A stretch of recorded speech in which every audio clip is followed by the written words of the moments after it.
नमस्कार। आज का इशू है जो ज़्यादा हमारे यहाँ पूरे देश में चल रहा है, वो है स्ट्रीट वेंडर अधिनियम 2014। उस वेंडर अधिनियम में बहुत सारे चीज़ें कवर होती हैं। उस अधिनियम के जो प्रोविज़न है कि हर एक टाउन, हर एक छोटे देहात के भी कस्बे और बड़े शहर एक वेंडिंग जोन बनाएं, जिसमें वेंडर अपना प्रोडक्ट ले जाके बेचें और उन वेंडर की आईडी इशू हो।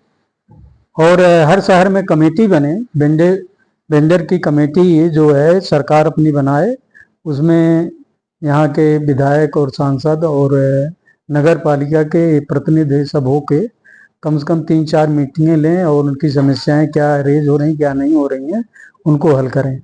लेकिन उस एक्ट को इस तरीके से इन्होंने डिफाइन कर लिया कि वेंडर स्ट्रीट वेंडर है तो स्ट्रीट पर ही बेचेगा। तो स्ट्रीट वेंडर पर अगर कोई बेचने के लिए आ रहा है तो वो मोबाइल स्ट्रीट वेंडर होते हैं जो ठेली पे होते हैं और मूव करते हुए अपना बेचते हुए निकल जाते हैं। लेकिन परंपरा ये हो गई है कि किसी चौराहे पे आप देखेंगे चारों तरफ ये वेंडर घेर लेते हैं और ट्रैफिक जाम कर देते हैं। जो वहाँ के कॉलोनी जिसके लिए विकसित की गई, जिसके लिए बनाई गई, उनके आने जाने के जो साधन दिए गए, सड़क दी गई, उसको वो उस पर अपने अधिकार जमा लेते हैं। इस एक्ट की आड़ में पुलिस भी एक्शन नहीं लेती कि इनको अधिकार दिया गया है और नगर निगम भी एक्शन नहीं लेती, जबकि ऐसा नहीं है। उसमें कहा गया कि स्ट्रीट वेंडिंग जोन बनाइए, जो स्ट्रीट वेंडर हैं वहां जाके अपने सामान को बेचें, उनकी आईडी दीजिए और वहां खड़े होके अपनी बेचें और जाएं। ये व्यवस्था करिए। ये थोड़ी है कि किसी के घर के सामने आप खड़े हो जाएं, सड़क पे खड़े हो जाएं, उसे घर में न घुसने दें।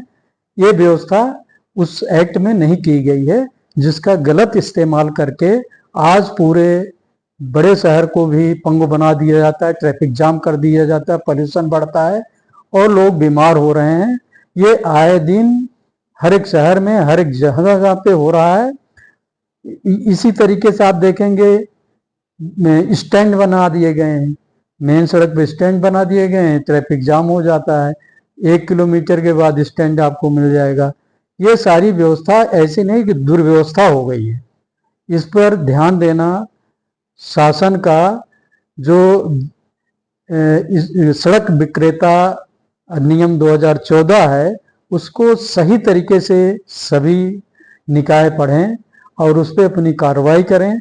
उनके भरण पोषण का, उनके व्यापार के लिए जो आज़ादी है कि वो अपना करें, तो उसे करने के लिए उसमें जो वेंडिंग जोन है, जैसे मैं गाजियाबाद में कई वेंडिंग जोन का आइडेंटिफिकेशन मास्टर प्लान में है, लेकिन वहाँ कोई डेवलप नहीं, वहाँ कूड़ा और या तो पेड़ पौधे अतिक्रमण हुआ पड़ा है। इस तरीके से ऐसे लखनऊ में भी हैं कुछ। आप बड़े शहरों को तो मैं जानता हूँ, दिल्ली में बने नहीं इतने वेंडिंग जोन, कहीं सब सड़कों पे ही लगते हैं सारे बाजार और जाम रहता है। किसी से कोई मतलब नहीं है, लोग कैसे जाएंगे कैसे आएंगे। लेकिन व्यवस्था जो है स्पष्ट की गई है कि उनको एक जगह दिया जाए जिसमें वो सम्मानजनक अपने काम कर सकें।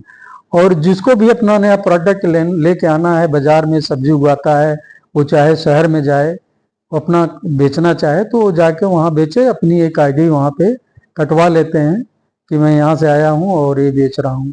तो ये प्रोविज़न है। ऐसे गांव में जिसे हाट कहते हैं, हाटों में भी ये प्रोविज़न है। जब जाते हैं तो वहाँ पे आड़ती टाइप के कुछ लोग होते हैं जो पर्ची काटते हैं हर एक आदमी की और उसकी दे देते हैं कि जाओ तुम बैठो और बेचो। उसमें से वो अपना वहाँ तो प्रथा कुछ जाके जो ले आता है उसी में से ले लेते हैं सहूलियत देने के नाम पे। तो ये सारी चीज़ें, लेकिन उनका डेवलपमेंट नहीं है कि उनको कोई डेवलप करके एक दे दे, लोग कायदे से खड़े हो जाएं और चल सकें और सामान ले सकें। ऐसी व्यवस्था नहीं की गई है। ये व्यवस्था सरकार की तरफ से होनी जरूरी है, या किसी निजी की है तो वो करता है तो वो अपने हिसाब से चलाता है, जिसमें लाइन आर्डर मेंटेन होने के चांसेस जो हैं कम हो जाते हैं और कुछ न कुछ वहाँ गलत हो जाता है। तो ये जो अधिनियम बनाया गया, इसको अक्षरशः पालन करने के लिए पूरा कायदे से सभी निकाय और जो जनप्रतिनिधि हैं उसको पढ़कर ये देखें कि वो कहाँ खड़े हैं और समाज को क्या दे रहे हैं, स्मार्ट सिटी दे रहे हैं या स्लम सिटी दे रहे हैं। इसको देखना हमारे सभी जनप्रतिनिधियों का, निकाय के अधिकारियों का और सरकार की जिम्मेदारी है।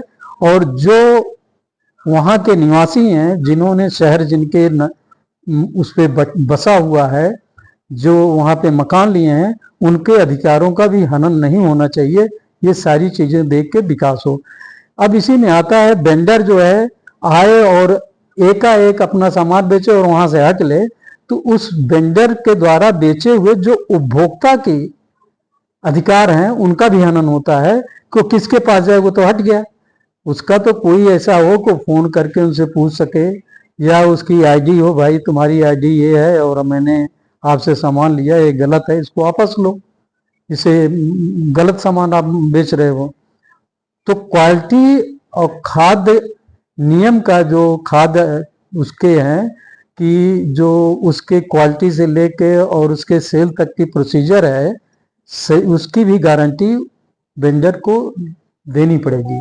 और उपभोक्ता को ये पता होना चाहिए मैं किससे ले रहा हूँ, क्या सामान ले रहा हूँ, तभी तो कोई चीज उसका क्लेम कर सकेगा। नहीं तो पता चले जिसके पास जाए वो कहे कौन था, वो तो पता ही नहीं चला, तो चला गया। तो वो आईडी दिखानी चाहिए, उसको पूछना चाहिए कि मैं ये हूँ, अगर मांगता है तो दे। तो इस तरीके से अभी जो आप देख रहे हैं, कांवड़ यात्रा भी इसी की शिकार हो गई है कि अधिकारों का हनन हो रहा है। अधिकारों का हनन नहीं हो रहा, अधिकार जो भोक्ता के हैं उनके भी हनन हो रहे हैं।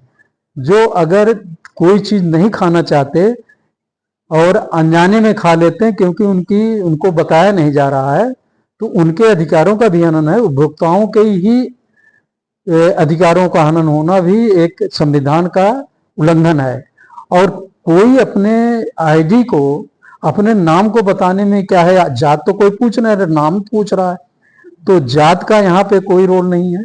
नाम बताना है, अपना कांटेक्ट नंबर देना है, क्योंकि आईडी तो उसकी ये है कि कांटेक्ट नंबर वहां लगा है आईडी के साथ, तो कांटेक्ट नंबर नोट कर लेगा। कोई बात हुई, मान लीजिए कोई विषाक्त भोजन पा गया, तो किसको जिम्मेदार ठहराएगी? पुलिस तो पूछेगी, यहाँ तो कोई नहीं, क्योंकि 2 मिनट में हट जाते हैं।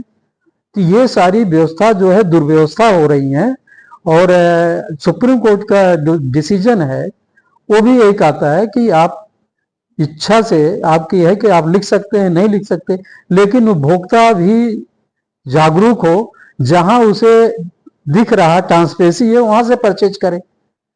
अगर उनको ये अधिकार है कि हम नाम नहीं लिखेंगे, हम कुछ नहीं लिखेंगे, न कुछ बताएंगे क्या प्रोडक्ट है, और कोई इसमें खराबी निकलती है उसके लिए मैं जिम्मेदारी नहीं लूंगा और यहां से गायब हो जाऊंगा, ट्रेसेबल नहीं रहूंगा, तो ऐसी कंडीशन में उपभोक्ता जागरूक हो कि वो देखे मैं किससे ले रहा हूं और क्या ले रहा हूं।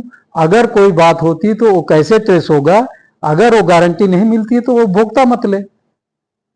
तो उपभोक्ता को सुप्रीम कोर्ट मना नहीं किया है, और ये भी नहीं मना किया कि आप अगर लगाना चाहते तो लगाइए, कोई रोक नहीं है, और नहीं लगाना चाहते तो मत लगाइए, यहाँ उपभोक्ता को छूट है। तो थोड़ा सा देखा जाए तो दोनों तरफ ये मतलब एक तरीके से आप ये कह सकते हैं असमंजस की स्थिति पैदा कर दी गई है। या तो उपभोक्ता के संरक्षण को ध्यान दीजिए, या किसी को छूट दे दीजिए कि आप कुछ भी बेचिए भाग जाओ, जहरीला सामान भी खिला दो, और जब वो असर हो तो आप पाओ ना उसे, न पुलिस पाए। तो इस तरीके का व्यवस्था अगर समाज में होती गई, मन बढ़ता गया, तो हर एक आदमी करेगा और कहेगा हम तो देंगे नहीं, तुम्हें लेना हो लो, नहीं तो जाओ। तो उपभोक्ता कहाँ जाएगा, उसकी गारंटी कौन लेगा? ये बहुत बड़ा क्वेश्चन उठ रहा है समाज में कि सब चीज पे राजनीति हो जाती है, धर्म नीति आ जाती है, जातवाद आ जाता है, लेकिन उपभोक्ता तो उपभोक्ता, उसका न कोई धर्म है, न जात है, न उसका देखा जाए तो किसी से कोई लेना देना हो, उसे सामान से मतलब है, और लेके वो चाहता है कि अच्छी क्वालिटी मिले और उसकी गारंटी भी हो तो इस पे ध्यान देना बहुत जरूरी है, जात पात धर्म और चीजों से हटके। तो हम इस पे कहना चाहेंगे कि उपभोक्ता जागरूक हो और कोशिश करे गारंटी देने वाले के पास जाए और वहां से सामान ले, अपने को सुरक्षित रखे। यही व्यवस्था उपभोक्ता अब कर सकता है, नहीं तो वो मारा मारा फिरता रहेगा और गलत चीजें लेता रहेगा और उसका सुनने वाला इस तरीके के समाज में, इस व्यवस्था में कोई नहीं होगा। धन्यवाद।